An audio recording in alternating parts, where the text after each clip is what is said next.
हादसे के बाद पहली बार कासगंज आश्रम पहुंचा और यूपी में हाथरस हादसे के बाद सूरजपाल उर्फ भोले बाबा बुधवार को पहली बार जब कासगंज के आश्रम में पहुंचा, उसके साथ पत्नी प्रेमवती और वकील एपी सिंह भी थे। भोले बाबा ने 2 जुलाई की भगदड़ की घटना पर कहा कि मैं बेहद दुखी हूं, लेकिन होनी को कौन टाल सकता है, जो आया है उसे जाना है।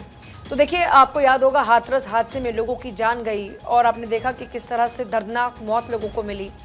जब लगातार सवाल पूछा गया कि बाबा कहाँ गायब है, तो बाबा आगे आता है और फिर कहता है कि मैं बहुत ही दुखी हूँ, लेकिन अब बाबा को सब कुछ सामान्य लग रहा है। अब बाबा होनी की बात कर रहा है।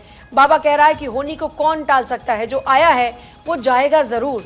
सोचिए कि वहां पर लाखों की तादाद में लोग पहुंच गए, 80,000 लोगों की परमिशन ली गई और लाखों की तादाद में 2.5 लाख से भी ज्यादा लोग वहां पर पहुंच गए। बाबा की चरण धूल लेने के लिए लोग भागे और उसके बाद जो वहां पर गड्ढा था उसमें एक के बाद एक लोग गिरते गए और कई एक ऑडियो वीडियो भी वायरल होते रहे। एक ऑडियो वायरल हुआ जिसमें बाबा का ही कहने का जिक्र किया जा रहा था एक शख्स द्वारा कि बाबा ने पहले कहा था कि आज अनहोनी होगी और आज लोगों की जान जाएगी।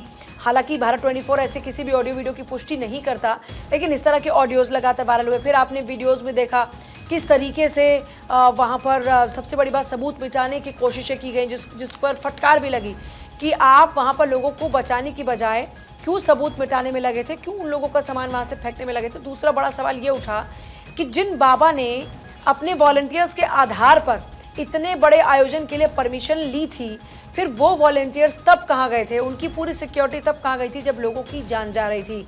लोग वहां पर मर रहे थे, ना बाबा थे और ना ही बाबा के लोग। हालांकि बाबा ने बाद में आकर ये कह दिया कि मुझे बहुत दुख है, और बड़ी बात यह है कि लोगों को अब भी ऐसे बाबा पर भरोसा है और बाबा अब कह रहे हैं कि होनी को कौन टाल सकता है।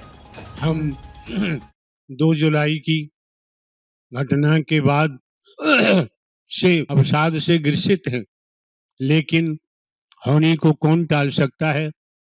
जो आया है उसे एक दिन तो जाना भी है।